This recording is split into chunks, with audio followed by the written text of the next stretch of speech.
ассалому алайкум ва раҳматуллоҳи баракот. ҳамватанони азиз, умедворам ҳама каса хуб ва саломат ҳастем. имрӯза мавзӯъ дар бораи чӣ хел бояд мо сарҷам шавем, дар куҷо яъне бояд ҷавонмардои тоҷик сарҷам шаванд, дар ин бора гуфта иншоаллоҳ мегузарем. алхусус муроҷиати ман ба ҷавонмардои тоҷик, касе як зарра нангу номус дорад, як зарра виҷдон дорад, як зарра дилаш ба тоҷикистони азиз ва ба хонадони худ месӯзад, ҳамин ҷавонҳо ба ин навор дахл дорад. иншоаллоҳ ҳозир мефаҳмонем ки бояд мо чӣ кор кунем. бисёриҳо менависанд ки намешавад, ҳамин калимаи намешавад истифода бурдем ки имрӯз мо дар бадару хок ба сар шудем, имрӯз мо беҷуръату беғайрату тарсончак шудем. бояд ҳамеша мо бигӯем ки мо метавонем ки ин як тӯда авбошро, ин як тӯда хоинро, ин як тӯда ҳаромзодае ки имрӯз миллати моро зери по кардану дар ҷаҳон шарманда кардану 4 миллион ҷавонмарди тоҷикро, шаҳрвандои тоҷикистонро, онҳо албатта ҳамашон тоҷик нестанд, дигар миллатҳоям ҳастанд, не ки онҳо шаҳрвандои мо ҳастанд. онҳоро дар бадару хокбасар карда имрӯз модару хоҳари тоҷика дар гирдаш мебароду кунҷумбонӣ мекунду тоҷикистон ба пеш, пешоби миллат ба пеш гуфта шеър мехонанду рақсу бозии кунҷумолӣ мекунанд. шумо ба хотири як бурда нон дар бадару хокбасаред, намедонед ки дишаб модари шумо, хоҳари шумо, духтари шумо шабро аз куҷо рӯз кард. ба ҳамин хотир аз ҳаматон хоҳиш мекунам ки ҷавонмардои тоҷик маро хуб гӯш кунед ва иншоаллоҳ фақат як чизро омӯзед ки мо метавонем. ҳозир ман мефаҳмонам ҳамватаноно ки мо бояд чӣ кор кунем. ҳамватанони азиз, аввал 4 ҷумла шеър мехонем, ба иншоаллоҳ суҳбатро идома медиҳем. ҳамватанони азиз, шукр ки бандаи худо ҳастам, бандагии шикам нахоҳам кард, сари хамро намебурад шамшер, бур сарамро ки хам нахоҳам кард, тоқати зулмро нахоҳам дошт, бар касе ҳам ситам нахоҳам кард. ҳамватанони азиз, ба ҳамин хотир бояд мо ҳама ҷавонмардои тоҷик сарҷам шавем, сарзамини тоҷикистонро аз зулму ситами ин золими раҳмонов раҳо кунем. акнун бояд мо чӣ хел ҷамъ шавем. ҳамватанони азиз, мо бояд бо бародарое ки дар афғонистон ҳастанд дар тамос бироем, бо онҳо суҳбат кунем. онҳо иншоаллоҳ раҳмон ҳатман ёрдам мекунанд. мо меравем, бо онҳо мепайвандем ва ин тӯдаи авбоши хоинро якбара ва яксара мекунем. иншоаллоҳ раҳмон мо тоҷикистонро аз дасти ин золими бадбахт гирем, раҳо кунем. агар мардуми шарифи афғонистон моро дастгирӣ кунанд, 10 сол мо шартнома мебандем, барқи тоҷикистон барои афғонистон ройгон аст. як хело шояд нависанд ки барои чӣ ройгон аст. 30 сол боз барқ надорем, шумо сабр кардем ку. як ҳамсоя кишваре ки дастгирӣ мекунад моро онҷо ҷой медиҳад, мо меравем онҷо, тайёрӣ мебинем ва ин тӯдаи авбошро сур мекунем, пеш мекунем ва тоҷикистонамро, тоҷикистони азизамро аз таги дасти ин ҳаромзоди пирхоки эмомали шайтон раҳо мекунем бо як тӯда авбоши моғулу мангрити тоҷиккушаш. баъд иншоаллоҳ раҳмон беҳтарин зиндагиро барпо мекунем. ба ватан бармегардем ҳама каса. онҷо дар назди падару модару зану фарзанду аҳли байтамо ҷои кор пайдо мекунем. дигар мо намехоҳем ғулому дар бадару хок ба сар бошем. ҳамватанони азиз, иншоаллоҳ мо бояд суҳбат кунем бо бародаро. ҳатман ман худам дар тамос мебураям, бо онҳо гам мезанам. иншоаллоҳ ман умед дорам ки ин роҳҳо боз мешавад, ҷавонмардои тоҷик онҷо ҷамъ мешаванд. баъд یک چیز رو فهماندنی هم که به جوانمردای تاجیک بسیاری ها میگن نمیشود و گویا که армияш ба қувват шудагӣ мисол моро шикаст медиҳад. гӯш кунед ҳамватанони азиз, армияи вай ягон ба қувват нашудааст. танҳо 400 муғулу манғити ҳаромзодӣ беномуси бешарафи тоҷиккуш. ҳамватанони азиз, ин тӯдаи авбош, ин тӯдаи муғуле ки ин ҳаромзодаро, ин модарбахатаро, ин душмани миллати тоҷикро пуштибонӣ мекунанд, آنها هرگز و هرگز مقابل شیرمردان تاجیک، شیران الله، آنها مقابلیت نمی کنند. یک چیز را فراموش نکنین که армияи тоҷикистон фаҳмида лакай. иншоаллоҳ шерои аллоҳ вориди тоҷикистон шуданд. он рӯзро, он нусрати аллоҳ ки омад, ин тӯдаи авбош агар мард бошанд, анамин 400 муғулу манғите ки то субҳа хояҳои ин пирхука мелесанд, садҳо ҳазор сомонӣ кор мекунанд, инҳо бояд бо мо муқобилият кунанд. артиши тоҷикистон бечораҳо як хело менависанд ки як хело суҳбат мекунанд бо ман ки яъне артиш ба қувват шудагӣ. агар артиш ба қувват шуда бошад, аз русия истода падару модари аскару афсарони тоҷик пул равон мекунанд, онҳо хӯрока харанд. субҳаналлоҳ. тамом ҳамо фарзандотон ба навистен ки шуморо обеспечит мекунад, маблағи шуморо кироӣ мекунад. маблағро, хурду хӯроки шуморо, формаҳои шуморо падару ёру бародаротон, акаю тағою амакотон роӣ мекунад, шумо онҷо хизмат мекунед.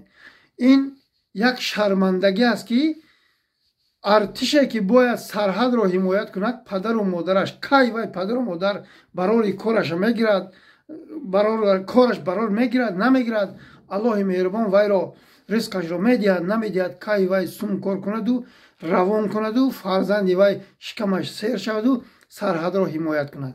пас одаме ки камтар ақлу фаросат дорад, инҷа мефаҳмад ки ин тӯдаи авбоши ҳаромзода ин армияям ҷазир кардагӣ ҳастанд. иншоаллоҳ раҳмон вақте ки мо вориди тоҷикистон мешавем, ин тӯдаи авбош ҳатто як тир холӣ накарда инҳо фирор мекунанд. ман умед дорам ки ҷавон мардои тоҷик, армияи тоҷикистон ҳаргиз ва ҳаргиз муқобилият намекунанд. ҳамин сурия бинин чӣ халос шуд. ҳамватанони азиз, вақт аз оне ки муҷоҳидо вориди сурия шуданд, армияи сурия, яъне армияи башор асад, онҳо яроқро, силоҳро гузоштанд. 400 муғул тел мекарданд, онҳоро пеш мекарданд. анам 400 қотиле ки диданд ки армияи башар асад намехоҳад ки муҷоҳидоро занад, онҳо фирор карданд. пас шумо мутмаин бошед, ин 400 муғулу манғити хоялеси имомтаппаки модарбахатое ки дар асри 22 барои ин миллат 35 сол бозо барқ намедиҳаду боз хоялеҳсонаш ношармида баромада ба пеш мегӯянд, онҳо фирор мекунанд. валлоҳи биллоҳи таллоҳи фирор мекунанд. ҳамватанони азиз, фақат шермард шудан кор, фақат тарсро аз дил дур кардан кор. 500 нафар мо онҷо сарҷам шавем, бас дигар ҳичи лозим нест. инро фаромӯш накунед. 500 нафар мо ҷамъ шавем, дигар ҳичи дар кор нест. бояд иншоаллоҳ бо ҷавонмардои тоҷике ки дар афғонистон зиндагӣ мекунанд, бо онҳо дар тамос бироем. онҳо ҳукумати афғонистонро яъне фаҳмонанд, яъне дар тамос бироем, мо онҳоро фаҳмонем ки шумо ҳам алҳамдулиллоҳ мусулмон ҳастед, шумо зулми ин золимро хуб медонед, бояд шумо бародараи мусулмонатонро дастгирӣ кунед, бояд дилатон барои фарзандои миллати тоҷик сӯзад. мо ҳамватон ҳастем ва мо аввалин дараҷа ки мо мусулмон ҳастем, мо бародари ҳамдигар ҳастем. инро фаромӯш накунедон бародарои афғонистон. бояд онҳо дар тамос бироянд, мо онҳо ба пешниҳод мекунем, пешниҳод бо видеовизо. онҳо хоҳанд инро яъне сабт карда як ҷо гузоранд ки фардо мисол вай нашавад, нофаҳмӣ нашавад, ки яъне онҳо бовар кунанд мо шумое ки мо дар ҳақиқат мехоҳем ки агар ҳукумати афғонистон шермардои тоҷикро جوانمردای مجاهدی تاجیک را میخواهند آنها را دستگیری کنند و آنها سرزمینشان را از تگ دست این توده افباش دشمنی الله و دشمنی رسول الله و دشمنی 8.5 میلیون مسلمان تاجیکستان اینها را برای نیست کردنشان باید آنها ما را دستگیری کنند. ما سرزمین ما را از تگ دست این توده افباش حرامزاده قاتل رها کنیم. باید ما با آنها صحبت کنیم. باید با آنها ما وعده دهیم که ما 10 سال برق تاجیک را برای شما رایگان میدهیم. رحمان رو برای شما میلیون دلار میفروشد. ما میخواهیم که 10 سال با مردمی همزبان ما افغانستان برق تاجیکستان را رایگان بدهیم برای آنها. به همین خاطر من اندیشه کرده برآمدم، من فکر کرده برآمدم که این خیلی گپ زدن کتی و این خیلی این مردم رو دعوت کردن کتی هرگز و هرگز مردم ما سرجم نخواهند شد. هموطنان عزیز، باید 200 مرد جنگی بیش از 100,000 باید همین 200 مرد جنگی سرجم شوند. این توده افباش انشالله الرحمن نصرت الله که آمد اینها فرار میکنند. اگر 10 سال دیگر گپ زنی، 10 سال دیگر این ملت رو فهمانی، این ملت هرگز و هرگز نمیخیزند. تنها آنها باوری دارند که یک گروه کوچک پیدا شود، بعد مردمی تاجیک ما و شما را باور میکنند. هموطنان عزیز، هیچگاه مخالفین از اروپای و امریکای دیگر جاها ایستاده تاجیکستان را رها کردن نمیتوانند. اینا مردم فهمیدگی هستند. تنها این توده افباش را به خون که آمد به خون می رود، 200 مرد جنگی مسلح می شود. این توده افباش را سرنگون می سازد. بار دیگر جوان مردای تاجیک، من شما با می فهمانم که ارتش تاجیکستان با ما هستند. آنها می دانند، آنها هر شب زنگ می زنند که پدرش در تاریکی نشسته است، مادرش در تاریکی نشسته است، بی برق است، خنک است. آنها زنی رحمانوفه، دختری رحمانوفه، 400 مغول منغیت خایلیس رحمانوفه را دشنام و حقارت میکنند.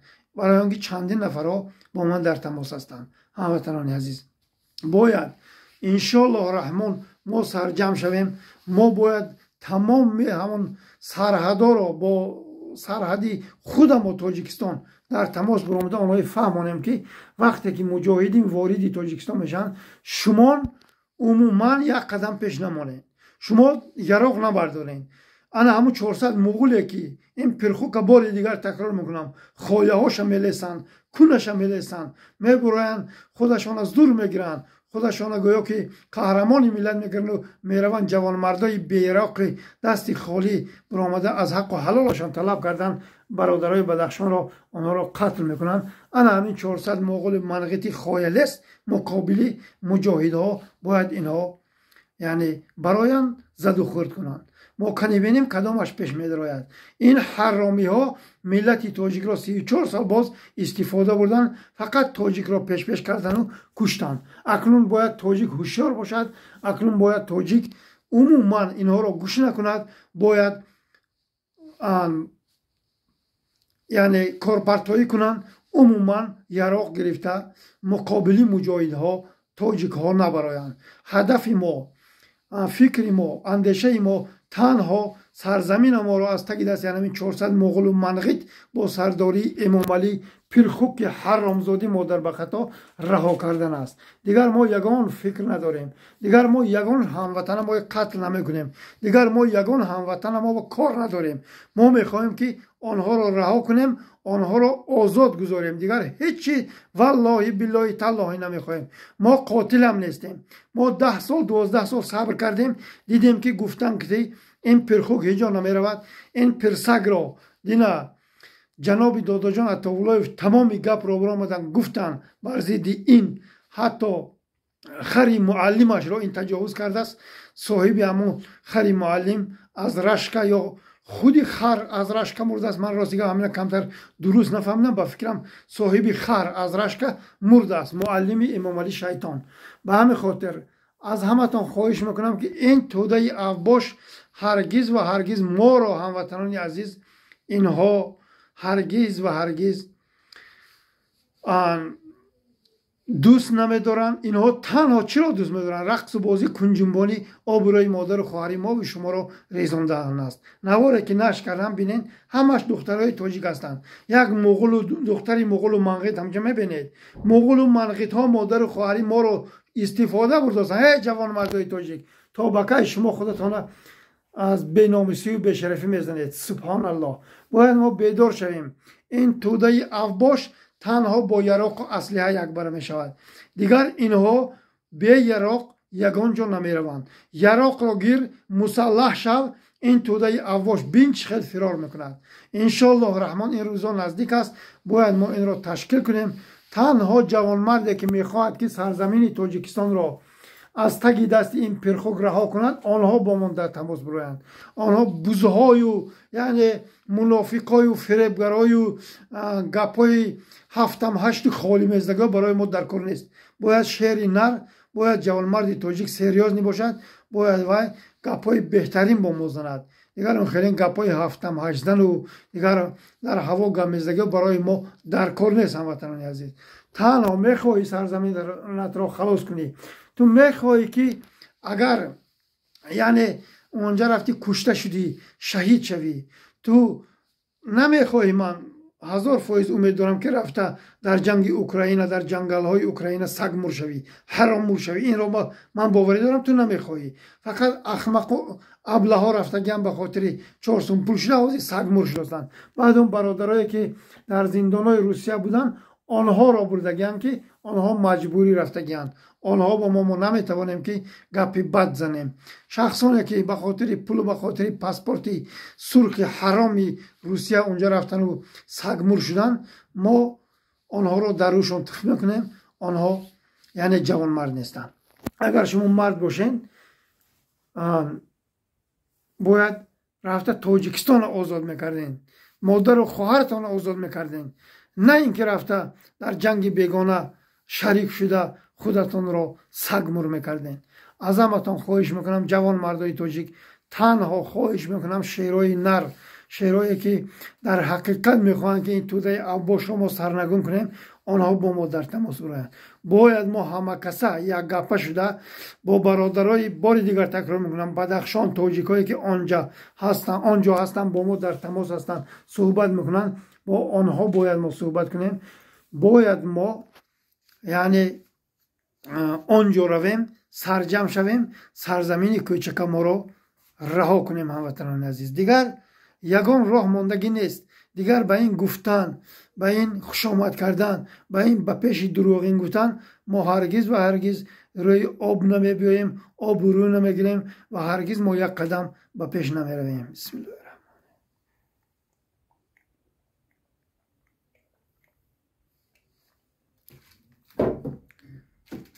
الحمدلله رب العالمین. به همه خاطر هموطنان عزیز باید همه ما هوشیار باشیم که اینها ما رو به نیستی برده ایستادند. بخشش هموطنان، این توده افباش، این توده حرامزاده، اگر اینها تاجیک می بودن سبحان الله نگاه کنید. تمام علمان مادرایی که رقص کردن من باوری دارم که آنها شوهراشون در مهاجرت هستند. سبحان الله. در دیگر دولت ها کار و فعالیت کردند. زنهای آنها را، خواهر و مادری آنها را برد از یک پرخوک اونجا رقص و بازی و کنجنبانی و مشغول کرده است و تاجیکستان به پیش پیشاب ملت به پیش گفته یک گلوبای با اونجا رقص شعر خوانده است. اون مادرها رقص و بازی کردن. سبحان الله. این چی شرمندگی است. سبحان الله.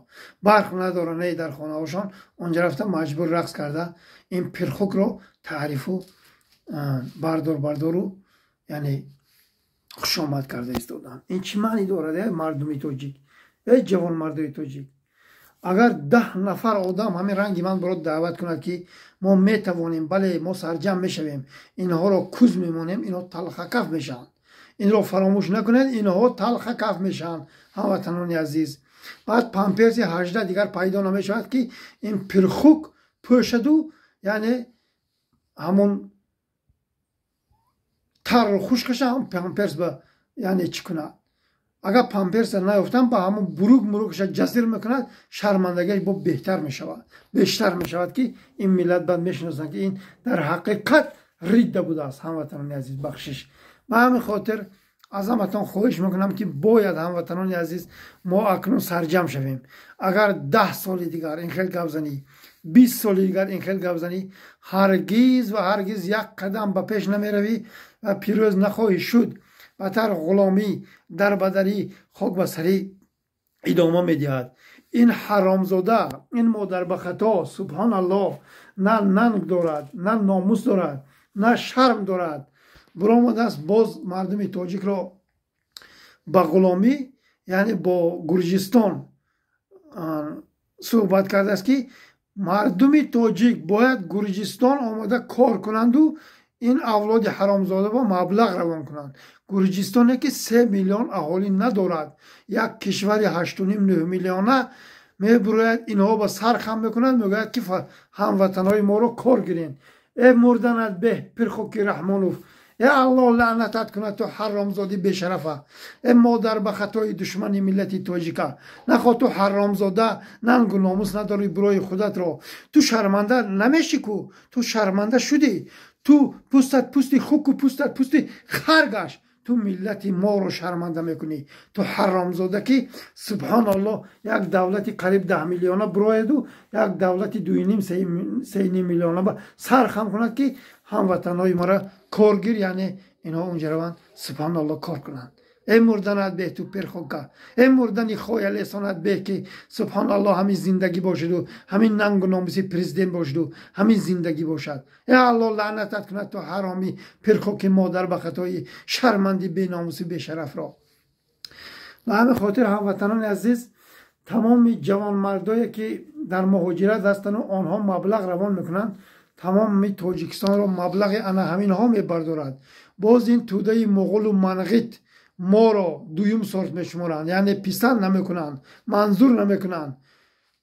شرم میکردین که اکونومیک تاجیکستان یعنی جوان مردای تاجیک پول روان میکنند میبردارن. تو باید خایه های این جوان مردای خوری پرخوک رحمانوف، تو باید فلان فرزندای این جوان مردای خوری که این مردم هستند که تو پرخوک 35 سال بازا کتگی داری و 35 سال بازا این مردم رو ظلم و ستم داری. این جوان مردم اگر همون وقتی که تو پرخوک گفته بودی که در پای یک تاجیک خار خلد من خوابم نمیبرد، اگر اون وقت تو رو سادگی کرده باورت هوشیاری کرده باورت نمی کردن، افسوس که سادگی کردن و باورت کردن. آن وقت اگر هوشیاری میکردن تو هرگز و هرگز این گوخوری و این احمقی و این خودکامگی را نمیکردی. این ملت تو پرخوک را باور کرد. تو به خاطر اولاد حرامزاده فاحشت و به خاطر همون فرانت خلقیایی که حاضر گیه ناله دارن که کمک میپرسن این ملت به خاطر همون ها تو این مردم را فریب کردگی یعنی در پای آنها خار نخلد گفته آنها را در نظر داشتگی تو پرخوک حرامزاده با اولادت. این مردم تو رو باور کردن. تو حرامی همون نوارایی که 20 سال 25 سال پیش گفته بودی در رو یک گوش کن پوست خوک درود کن تو از رویت جدا کن و بین تو چی گفتگی تو اون نوارا با. الله لعنتت کنه تو حرامزاده مادر به خطای دشمن ملت تاجیکا. از همتان خواهش میکنم جوان مردا هر انسانی که میخواهد تاجیکستان را آزاد کند با ما در تماس باید. انشالله واتساپ من هست هم در فیسبوک هم در یوتیوب.